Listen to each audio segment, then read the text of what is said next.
दोस्तों ये कहानी एक ऐसे 9 साल के बच्चे की है जिसका बचपना नर्क से कम नहीं था, लेकिन उस बच्चे ने कभी हार नहीं मानी और पूरी दुनिया को अपने कदमों के नीचे झुका दिया। चलिए देखते हैं कैसे। तो कहानी की शुरुआत सन 1172 से होती है, जहां हम अभी के नॉर्थ वेस्टर्न चाइना के इलाके को देखते हैं, जिसे उस समय टेंगुट किंगडम के नाम से जाना जाता था, जिसे टेंगुट राजवंशी चलाता था। यहाँ पर कई सारे मंगोलियन ट्राइब्स के ग्रुप रहते थे, जिनके सरदार को खान कहा जाता था। इन सभी खानों की आपस में काफी गहरी दुश्मनी हुआ करती थी, क्योंकि ये सभी पावर में रहना चाहते थे, जिसके चलते इनके बीच अक्सर लड़ाइयाँ चलती ही रहती थी और इन लड़ाइयों में बहुत सारे लोग मारे जाते थे। मंगोलों की दुनिया में कोई नियम कानून नहीं थे, इसीलिए इनको एक सुप्रीम खान की सख्त जरूरत थी, ताकि ये सभी लोग एकजुट होकर रह सके। यहाँ से सीन बदलता है और हम एक यसुई नाम के आदमी को देखते हैं, और यह चाइना के वेस्ट साइड से एक छोटा मोटा खान था। इस समय यसुई अपने ग्रुप के साथ एक सफर पर निकला था और उसके साथ उसका 9 साल का बेटा तैमुजिन भी था। दरअसल यसुई अपने बेटे तैमुजिन के लिए एक वाइफ ढूंढने निकलता है। रात होने पर वो अपने दोस्त के पास आराम करने के लिए रुकते हैं। वहीं जब तैमुजिन अपने घोड़े के पास खड़ा होता है तो उसके पास एक छोटी लड़की आती है जिसका नाम बोटे होता है, और वह छोटी लड़की उससे उसका नाम पूछती है और बोलती है तुम यहाँ क्या करने आए हो। जिस पर तैमुजिन अपना नाम बताते हुए उस लड़की को कहता है वो अपने फादर के साथ यहाँ अपने लिए एक वाइफ ढूंढने आया है। जिस पर बोटे उसे कहती है तब तो तुम्हें मुझसे ही शादी करनी चाहिए। इतना कहते हुए वो वहाँ से तुरंत चली जाती है। रात में जब तैमुजिन अपने पिता के साथ बैठा रहता है तो उसके पिता उससे कहते हैं कि मुझे तुम्हारे लिए एक ऐसी वाइफ चाहिए जो सबसे ताकतवर समुदाय से हो। कि तभी तैमुजिन कहता है कि मैं अपने लिए अपनी वाइफ खुद चूज करूंगा। तैमुजिन की जिद के बाद उसके पिता उसे लड़की चुनने के लिए इजाजत दे देते हैं। फिर सुबह होते ही तैमुजिन के फादर उस ट्राइब के सभी लड़कियों को एक लाइन में खड़ा कर देते हैं और उनके पैरों को गौर से देखते हैं, क्योंकि उनका मानना था कि एक स्ट्रॉन्ग लेग वाली लड़की ही अपने पति को खुश रख सकती है। फिर तैमुजिन एक एक करके सभी लड़कियों को देखता है, फिर लास्ट में वो बोटे को चुनता है और उन दोनों की शादी हो जाती है।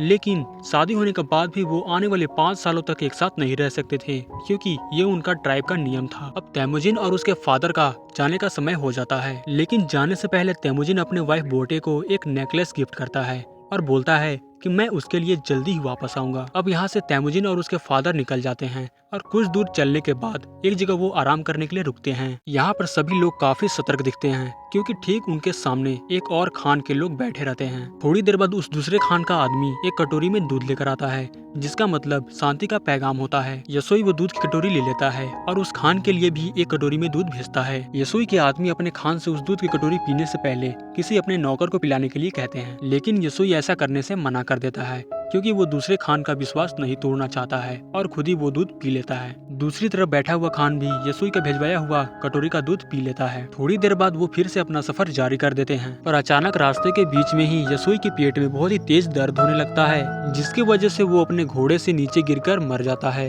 यहाँ हमें पता चलता है कि ये सब कुछ उस खान के दिए गए दूध की वजह से होता है, क्योंकि उस खान ने अपने उस दूध में जहर मिलाकर दिया था। तभी तैमुजिन अपने फादर के पास जाता है, लेकिन उसके लोग वहाँ से जाने की तैयारी करने लगते हैं, क्योंकि उनके बीच एक ऐसी परंपरा थी जिसमें उनका मानना था कि उन्हें ताकतवर खान को ही फॉलो करना चाहिए। इसके बाद हम देखते हैं यसुई जो उनका राजा था, क्योंकि मर जाता है। यसुई के लोग नए खान के तलाश में निकल जाते हैं, जिसके बाद तैमुजिन अपने माँ के साथ अपने पिता यसुई का दाह संस्कार करने जाते हैं। यसुई के पास जो ढेर सारी भेड़ और बकरियां थीं, अब वो सब यसुई का सबसे खास आदमी जिसका नाम टारगोटाई था उसने रख ली थी। ये सब कुछ देखते हुए तैमुजिन की माँ उस टारगोटाई को बद्दुआ देते हुए कहती है कि मेरा बेटा एक दिन तुम्हें ढूंढकर जरूर मारेगा। यह सुनकर टारगोटाई थोड़ी देर सोच में पड़ जाता है और सोचता है कि ये बच्चा सच में आगे चलकर मुझे न मार दे, इसलिए टारगोटाई उसे उसी समय मारने के लिए दौड़ता है। लेकिन मंगोलों में एक ऐसा रिवाज था जिसे किसी को मारने से पहले उनके हाइट को उनके रथ के पहिए से नापा जाता था,